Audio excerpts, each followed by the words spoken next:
नमस्कार, आप देख रहे हैं 4 PM और मैं हूं अभिषेक मिश्रा। कुढ़नी विधानसभा उपचुनाव को लेकर एक बार फिर बात करेंगे। कुढ़नी विधानसभा उपचुनाव में मुकाबला त्रिकोणीय है।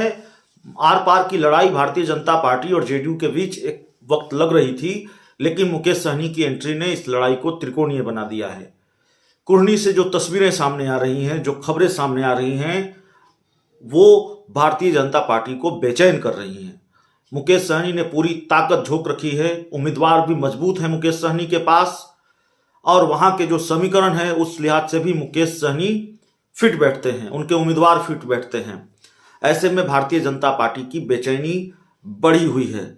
लेकिन सवाल सिर्फ ये नहीं है कि भारतीय जनता पार्टी की बेचैनी क्या बढ़ी हुई है, सवाल यह है कि क्या बेचैनी इतनी बढ़ी हुई है कि भारतीय जनता पार्टी ने चुनाव से पहले ही मैदान छोड़ दिया है।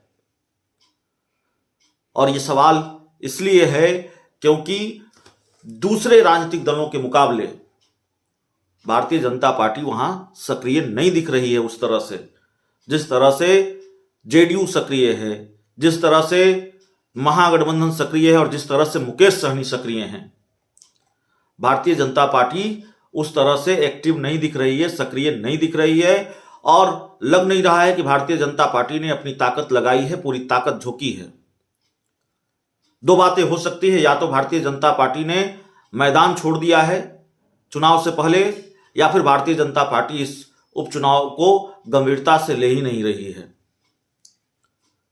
हालांकि यह उपचुनाव कितना महत्वपूर्ण है यह बताने की जरूरत तो नहीं है। यह उपचुनाव इस लिहाज से महत्वपूर्ण है, फाइनल है। दो उपचुनाव हुए, एक बीजेपी जीती गोपालगंज और एक मोकामा आरजेडी जीती। ये तीसरा फाइनल कौन जीतेगा 2024 के लिहाज से भी ये महत्वपूर्ण है, इसलिए भी क्योंकि मनोवैज्ञानिक जीत के साथ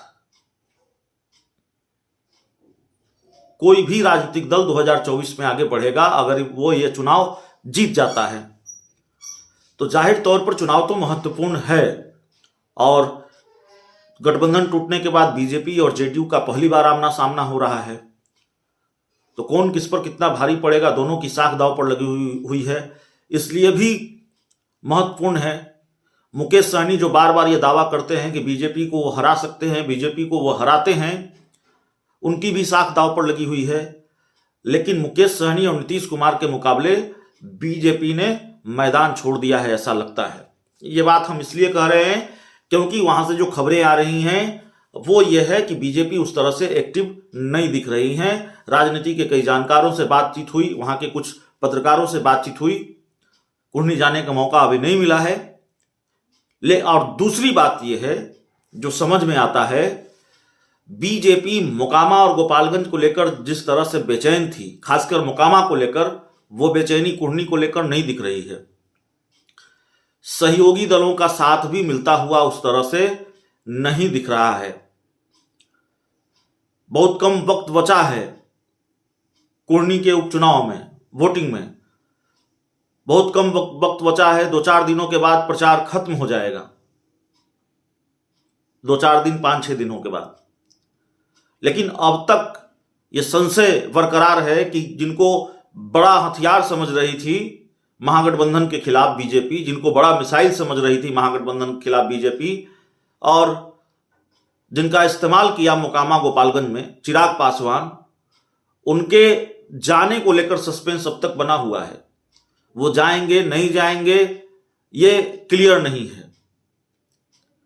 तो भारतीय जनता पार्टी आखिरकार इतनी कंफ्यूज क्यों है? भारतीय जनता पार्टी अपने सहयोगियों का इस्तेमाल क्यों नहीं कर रही है? भारतीय जनता पार्टी एक्टिव क्यों नहीं है उस तरह से कुढ़नी में? यह भी बड़ा सवाल है।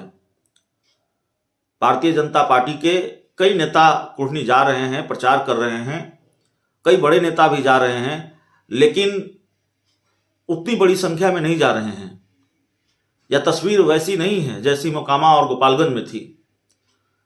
इसलिए यह सवाल तो बनता है कि क्या भारतीय जनता पार्टी नीतीश कुमार और मुकेश सहनी के अंदरूनी गठजोड़ से इस कदर बेचैन हो गई है, या भारतीय जनता पार्टी ने अपनी हार मान ली है चुनाव से पहले ही?